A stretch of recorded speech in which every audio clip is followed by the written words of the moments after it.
Hello and welcome to another Cool Shots Director's Cut. I am joined by Sarah Thomas, who is a wonderful copywriter. Sarah, do you want to just quickly explain a bit about who you are and what you do?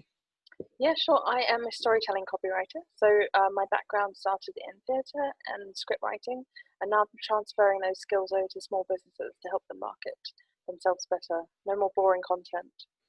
So you do websites and blogs. Do you do training So materials and things like that? I do, yeah. I've done training scripts from old boring materials. I do blogs, website, narrative scripts recently, strategy. I've started to move into creative and communication strategies. Awesome. So we've been working together for about 6, 7 months now, Yeah. and we've shared a few clients for. And one thing I've always been really just blown away with is how you manage to simplify some really complex information and sometimes some really in-depth technical information into something that general people like myself can understand. So do you have any insight into how you do that? Because I've worked with other copywriters that aren't quite as good as you at that. I think that's where the storytelling comes in, and seeing something as the kind of end product and making sure you're talking to an audience. I always liked Hemingway's analogy of the iceberg, and how you can reduce something down from a big giant um, iceberg into something more comprehensible. So I think it's a really nice way of looking at something. You chip away and you chip away, and then you get to that final, most simplified product or description of something. So does that mean that you have to put yourself in the reader's shoes? Always you need to do that. For a story, for a film, for a product description, for your website front homepage. And that's the big fall down actually. I see website homepages that describe the business owner, but no one cares. You need to be speaking directly to the audience. So, yeah, definitely. Has that ever created conflict with some of your clients that you're trying to explain something for on behalf of the viewer or the person that's going to be reading it, and they perhaps are looking at it more from their point of view still? Not the big ones, and that kind of attitude tends to get bottomed out in the introductory talks, and it's always something that I say needs more time. There's a tagline: "It's not about you. It's not about you." So if there's a fundamental decision or disagreement, then we're probably not the partners for each other. That makes perfect sense. So if a new client comes to you, how do you start that process? Because you've managed to find the client's voice, but presumably that takes a bit of time to get to know them. How do you go through that process with them? It does, and the more time spent with them, I've learned this over the years, then the closer to that voice you get. And it's essential, like writing blogs for a friend that we both know. Um, I've known her for the same amount of time as you, so I can hear that voice in the back of my head speaking. So it's matching what she wants to say with how she'd say it, but also in an audience facing way. So just time and effort. Zoom has opened up those possibilities for us now. So we're still technically in lockdown. How's that affected you? Have you found that it's been more of a struggle to? No, not at all. No, I mean, one thing I need to focus on, because 100% of my jobs come from reference, and they're all from people I've met in the kind of real world pre-lockdown, is how do I replicate that digitally? You know, how do I make those relationships and conversations happen? Yeah, I think that one of the things that lockdown's taught me is that everybody's willing to kind of give a little bit more of themselves in this method than they would do in face-to-face meetings, because they're perhaps a bit more worried about how they're being perceived in terms of body language or things like that.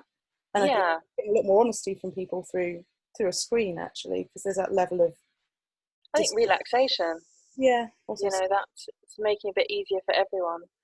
But I had a 4 hour workshop last week, and I was thinking, oh my God, how would that pan out? But we only took 2 breaks, so probably even more relaxing than a real time so workshop.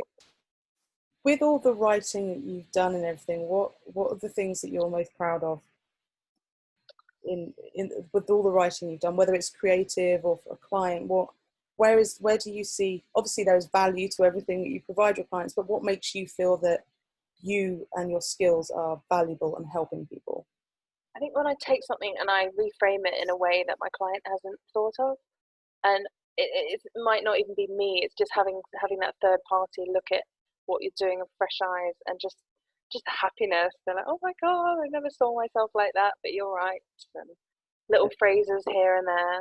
It's all about perfect expression, isn't it? That's what we strive for, copywriters. Sometimes we get it, sometimes we don't. Pardon? Any particular projects that you're specifically proud of? Yeah, I did a business plan, which is a bit of a funny one. Doesn't sound very creative, but it was with two non-native English speakers. And what I took on was a really clunky 10-page nonsensical document in a way. And I went to it with a few things in mind. One, it had to be as technical as it needed to be for investors. But two, like the rhythm of how people speak these days. So for me, it was almost like a film story. It was that combination of different elements joining together to create a document that they took to their investors and that they were quite proud of themselves. So for me, it's about adding something to a project that couldn't have been done otherwise. It's that art of collaboration, making something better than it was before, improving, escalating, and opening doors for clients, because you can't articulate what you do. It's a huge disadvantage, and if you're not creative, you can't always articulate what you do. So that's a very good point. When you take on these kind of roles and you have to get to know your clients, do you ever find it kind of you're getting emotionally tied to their stories as well, or do you manage to get a level of objectivity? You can't separate the two things, especially when I'm always plugging. You need emotion in your website. You need emotion. You need to be human. People don't expect brute strength. It's vulnerability in a way they want to see. So yeah, but it's all right. Has that ever been hard for you in any of the projects you've worked on? Kind of taking. Yeah, I think stories of. Yeah, I think it has been. I think disappointment's a big one. When you've spent a lot of time with someone and you've built up this almost mythology behind them, and then they break it because of course they will. They're human like I am, and so maybe the content, the person not living up to the content, you'll probably have to wipe that question out. So integrity breaking down. You say one thing but actually you're behaving in another way, and I can't believe in what you told me anymore.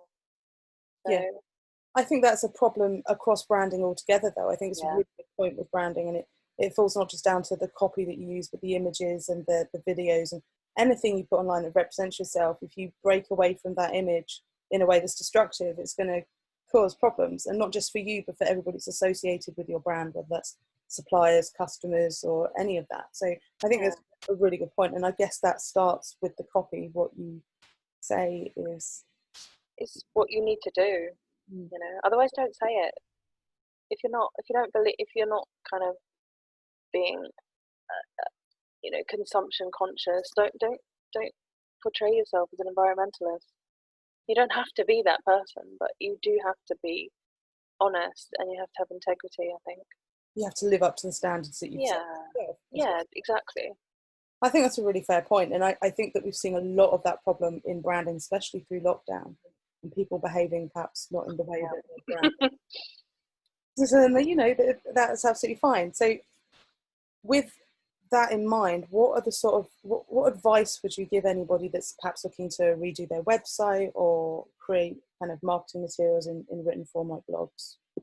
Just stop for a second and have a think. Just have a conversation with yourself about where you want to go, where you want to take it, because those gaps will show up in the branding if you haven't thought about not only what you're offering to clients, but what your big kind of mission is in your life, in your business, everything. I think everything's coming together in a nicer way, in a more harmonious way. That's the optimist in me post-lockdown. But just spend time asking yourself questions before you hit the copywriter, just know what you want out of the process. Know why you're changing a website. There is a reason there. I mean, you should, but you need to know the reason behind it as well. I mean, with my film writing, I'd always try and sneak in bits about my character that I didn't know the answer to, and directors are all like, nope, go back to the room. You tell me why Sam works there. You need to know this. It's the same with websites and branding. Everything has to be there for a reason, and if, Yeah. you need to be able to answer why. Yeah, that's it, exactly. You need your 5 whys. I think it's really great advice, because obviously where we work together is we don't necessarily take so much control over website content, but especially with social media and organic content marketing, blogging is like a key thing for people to be doing. So do you have any advice on where people should get their ideas for their blogs, how they come up with these stories? Oh, I wouldn't read too much advice about what to blog about, to be honest.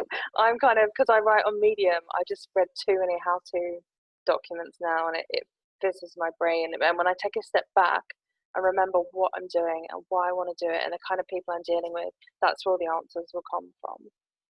Because we've had coffee and things before, and you've been sitting there before, and just suddenly you can see a spark come up and pull out your notebook and write down a blog. Advice people do that they can make notes of things that they find interesting.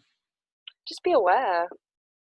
Just give yourself space. It's funny. I started creative writing after, but I always knew I wanted to be a writer before I had something to write about. But it was one course that really, it was a writing exercise. Can't remember what it was. It just opened a door that will never be shut again. So if you give yourself space to make that first idea, then the rest will come. But also write your ideas down. 10 a day, they say, in these how-to blogs that I shouldn't read anymore. But ideas, they follow each other. We always advise clients when they're looking for the sorts of blogging or resource content to look at the things that their customers ask them frequently. Yeah. As a good way of kind of breaking down kind of things that they could cover that would be highly searchable. So do you also stuff you've lost? I mean, freelancers, we lose work as well as gaining it, don't we? Yeah. So I think there's really good data in the projects that you've lost, and it might not be about the copy. It might be that you've left something too long, so there's some human connection missing. And you don't need to say, I failed, I lost this project, and this is what I learned. Just kind of talk about the issues.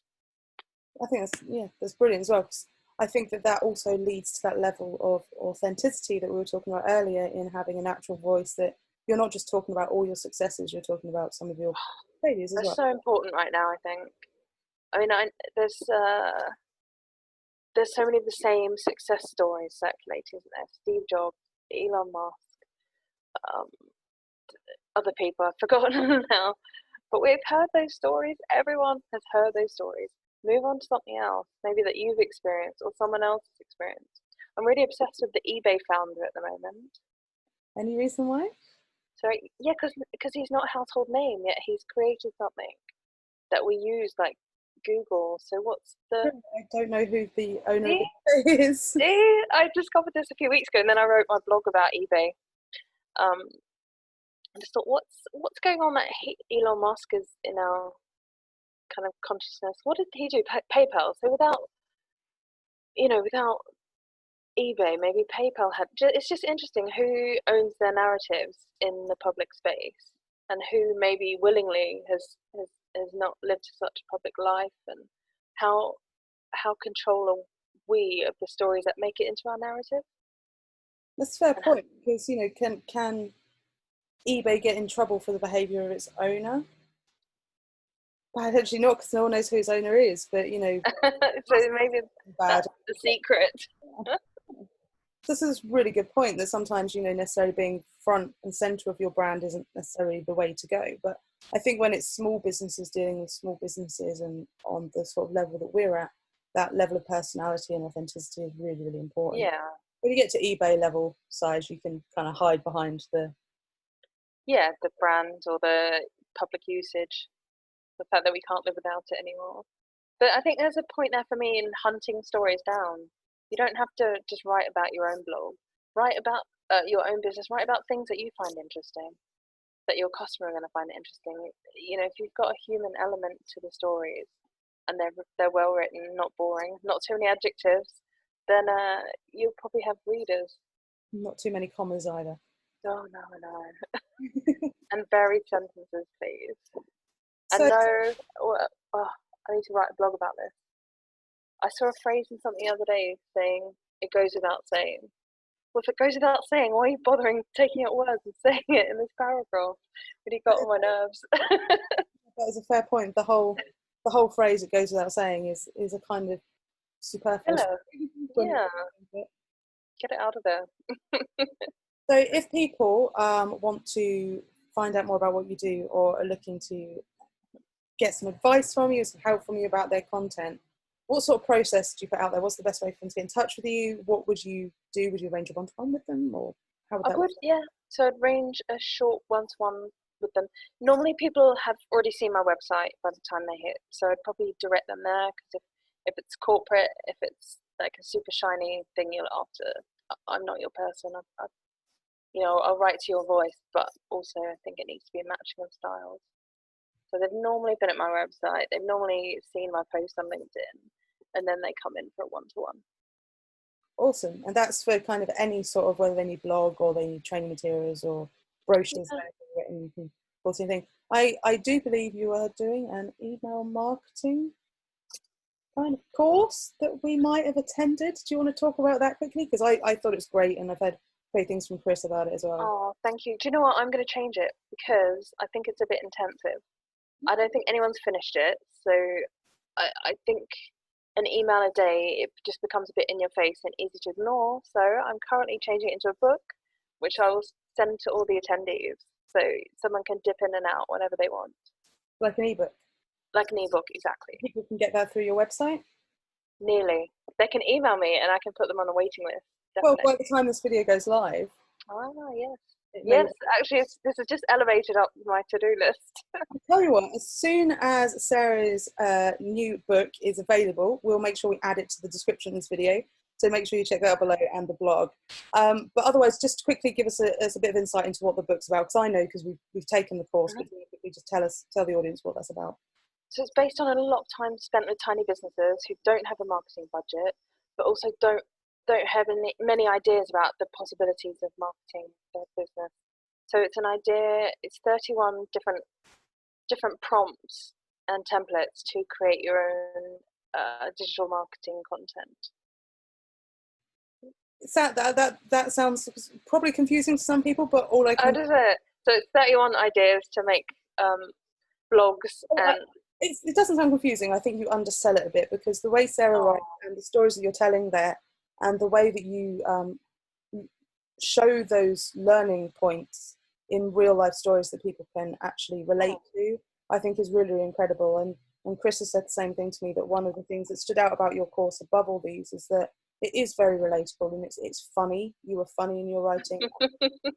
Normally that's cue for me to stop talking and someone says, "You're funny." But to us, it was quite revolutionary, not just being able to do that, but actually seeing the way that you portrayed that information. It gave us a lot of pause to step back and look at how we deal with our content and the voice that we use. So I would encourage anybody, as soon as that book's out, to check it out, and I'll make sure I include all the links. Do you have anything else to add? Because I think we're running out of time, but it's been wonderful.